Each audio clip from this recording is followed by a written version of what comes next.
From giving birth to suffering a fall, many Canadians find themselves with unexpected medical emergencies while traveling outside the country. Joining us now with some advice on purchasing travel insurance is Bruce Caplan. He is an independent insurance broker based in Ottawa. Good to have you with us. Yes, good morning. And I know you've been listening to the Saskatoon couple's case. What do you make of this? Well, I'm very sympathetic to those that have had their claims denied. I think that if many of these policies are out there on the market were manufactured products, they would have been pulled off the shelf long ago and labeled as unsafe.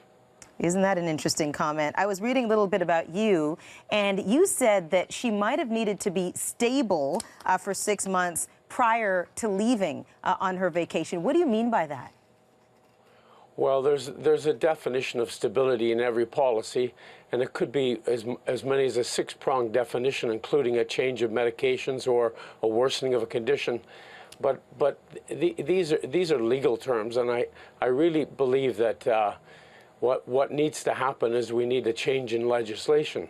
What's happening now is what's called post-claim underwriting, where the insurance companies basically don't lift a finger to verify the information at the time of the sale, and only at the time of claim do they then go over the questionnaires to see if there was an inconsistency there, and if there is, they have the right to deny the claim at the back end.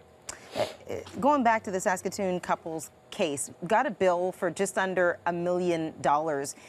How much, Bruce, would the provincial health insurer weigh into this? As I understand, Saskatchewan is thinking of putting forward $20,000, but how much would the province have to do with this situation? Very little on a claim of that nature. I mean, you'd be talking about 1 or 2% typically. So given all that you've said, what do Canadians do? Here we are, travel season is just about upon us. What do Canadians do? Give us some advice with regards to maybe fine print, due diligence, that kind of thing. Well, first of all, let me say that I think what has to happen is the Canadians are admonished to have claims denied when the insurance companies say they should have read the fine print. Yeah. My solution is to get rid of the fine print from the beginning. Canadians are only human beings. They're not lawyers, and so we can't have this system where underwriting is done at the back end.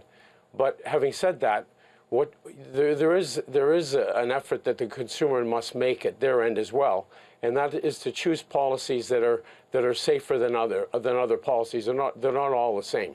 So shop around. Shop around. Look at the stability clause.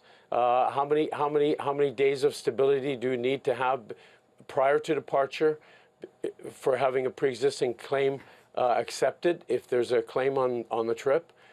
Look for a compassion clause if you're filling out a medical form, such that if you make an error on that form, the worst case scenario is that the insurance company may increase the deductible, but they would be on the hook for the balance of the claim. There has to be some compassion there on the part of the insurance company if there is an error.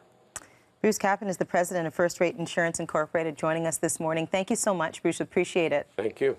We'll have a link to Bruce's tips for selecting travel insurance on our website, canadaam.ctvnews.ca.